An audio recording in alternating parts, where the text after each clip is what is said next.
नमस्ते, I am जीवन doctor सपना and my session is on अंतर्राष्ट्रीय राजनीति में जो एक्टर्स हैं, जो नॉन एक्टर्स हैं, उनका क्या रोल है, या हाउ द नॉन स्टेट और the transitional actors in international politics.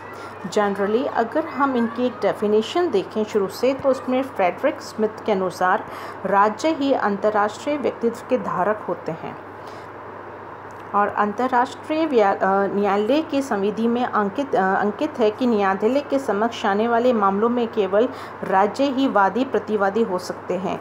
किंतु आज अनेक शक्तिशाली ऐसे एक्टर्स, नॉन एक्टर्स हैं जो इंटरनेशनल पॉलिटिक्स में प्रभावी भूमिका निभा कर रहे हैं।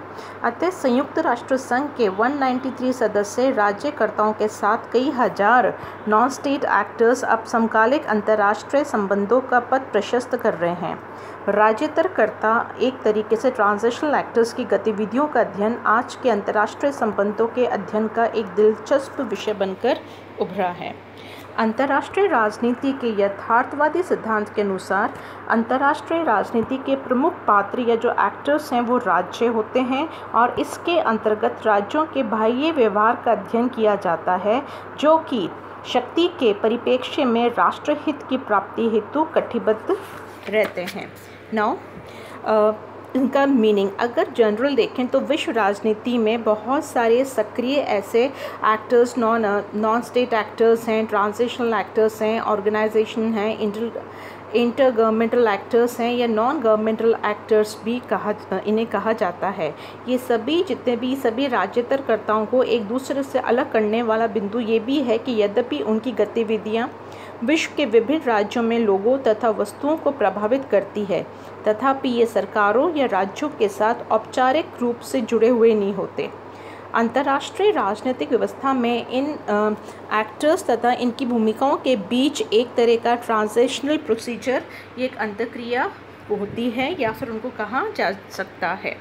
नेक्स्ट इसमें यह है कि आप देखें तो कि रॉबर्ट ऑफ क्योन और जोसेफ ओनियस, जो एक बहुत पॉलिटिकल साइंटिस्ट थे, उन्होंने एक बात लिखी है कि अधिकांश अंतर सामाजिक अंतर व्यवहार जो काफ़ी महत्वपूर्ण होता है, बिना सरकारी नियंत्रण के ही संपन्न होता रहता है। अतः किसी भी स्थिति में राज्य विश्व राजनीति में केवल अकेले ही कर्ता नहीं होते।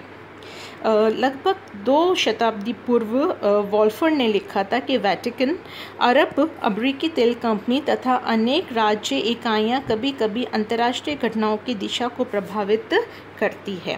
अगर हम ये देखा जाए कि हमारे सामने अगर नॉन स्टेट और ट्रांजिशनल एक्टर्स के अगर हम काइंड्स और नेचर की बात करें, तो आज मोटे रूप से हमारे पास गैर राजकीयकर्ता और अंतर्राष्ट्रीय संगठन विश्व राजनीति में सक्रिय है, जैसे कि MNCs, नॉन गवर्नमेंटल ऑर्गेनाइजेशन जिसे हम NGOs बोलते हैं, अंतर सरकारी संगठन यानी इंटर गवर्नमेंटल ऑर्गेनाइजेशन, फिर हैं इंटरनेशनल नॉन गवर्नमेंट ऑर्गेनाइजेशन जैसे कि INGOs, फिर हैं कुछ रीजनल ऑर्गेनाइजेशन में। अगर हम एक एग्जांपल को देखेंगे, जैसे फॉर एग्जांपल आप MNC की बात करते हैं, तो MNC का निगम या जो कंपनियां हैं बिल्कुल अंतर्राष्ट्रीय करता है। ये एक तरीके से अध्ययन के अनुसार इसमें अगर आधुनिक विश्व में करीब 40,000 के करीब प्रमुख बहुराष्ट्रीय कंपनियां कार्यरत है और इनकी जो पूंजीगत है, आप कह सकते हैं कि इसमें बहुराष्ट्रीय कंपनी की जो पूंजीगत जगत के कुछ उत्पादन का क्रमशः 40, 30, 20% पैदा करती है। अमेरिका में करीब 500 बड़ी कंपनियां हैं या उससे ज़्यादा, आप 700-800 बोल दो चाहे, जो अमेरिका के कुछ उत्पादन के 60% पर नियंत्रण करती है। ज़्यादातर कर्ताओं के रूप में कंपनियां विश्व राजनीति में सक्रिय रहती है। मध्यकाल के तेल भंडार के अधिकांश भाग में इन कंपनियों का कब्जा है। इसके साथ ही जैसे कि चिली में ओलिंदा की सरकार ने अमेरिकी बहुराष्ट्रीय कंपनी के राष्ट्रीयकरण के कदम उठाए, तो इन कंपनियों ने ओलिंदा की हत्या करवा दी तथा सरकार को उठवा दिया। तो यहाँ पे जो MNCs है उसका कहना कि एक नेक्सस भी बन जाता है with this politics and all. अब आता है नॉन गवर्नमेंटल ऑर्गेनाइजेशन। दुनिया में देखा जाए तो हमारे पास हजारों गैर सरकारी संगठन सक्रिय हैं और ये संगठन किसी एक देश में कार्यरत रहते हैं। किसी एक देश में और इनकी जो प्रकृति है गैर सरकारी संगठन की होती है। ये संगठन बिना किसी स्वार्थ के, बिना किसी लाभ कमाने के उद्देश्य से सक्रिय होते हैं।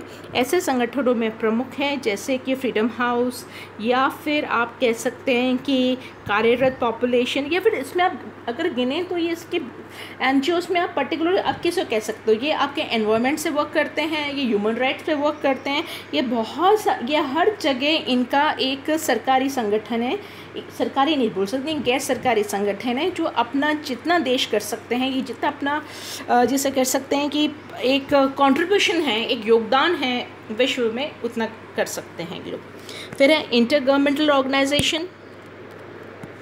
अनेक अंतर्राष्ट्रीय संगठन जैसे कि संयुक्त राष्ट्र संघ और उनके मुख्यतः विशेष संघ लाइक कि ILO, UNESCO अपना कुछ अलग अंतर्राष्ट्रीय व्यक्तित्व है। इनके अपने वैधानिक अधिकार व कर्तव्य होते हैं।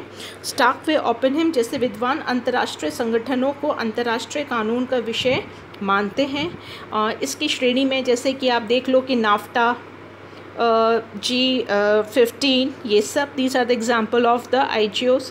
देन इट कम टू आपके पास होता है INGO यानी इंटरनेशनल नॉन गवर्नमेंटल ऑर्गेनाइजेशन।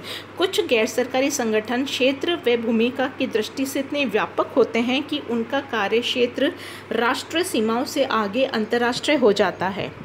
कुछ अंतर्राष्ट्रीय गैर सरकारी संगठन इतने लोकप्रिय है कि उनमें से हर कोई जानता है, जैसे for example red cross, amnesty international, green peas etcetera. इनके जैसे मानव अधिकारों के संरक्षण की दिशा में एमनेस्टी इंटरनेशनल के प्रतिवेदन की प्रभावी भूमिका अदा करते हैं। देन कुछ ऐसे रिलीजियस ऑर्गेनाइजेशंस भी हैं जैसे क्रिश्चियन चर्च, ठीक है, भारत में आप देखोगे तो VHP है यानी विश्व हिंदू परिषद है, रोमन कैथोलिक चर्च है, world Congress of religion etcetera. ये कुछ ऐसे धार्मिक संगठन हैं जो राष्ट्रीय सीमाओं को तोड़ते हुए अंतर्राष्ट्रीय स्तर पर अपने धार्मिक कार्यक्रम चलाते हैं और इन संगठनों का प्रमुख कार्य अपने धर्म का प्रचार व प्रसार है। नेक्स्ट आता है दैट इज़ गुरिल्ला एवं आतंकवादी संगठन, यानी गुरिल्ला एंड टेररिस्ट वाला है। आज अनेक ऐसे गुरिल्ला संगठन आतंकवादी हैं जो कि राष्ट्रीय मुक्ति आंदोलन से जुड़े संगठन अंतर्राष्ट्रीय राजनीति में सक्रिय है।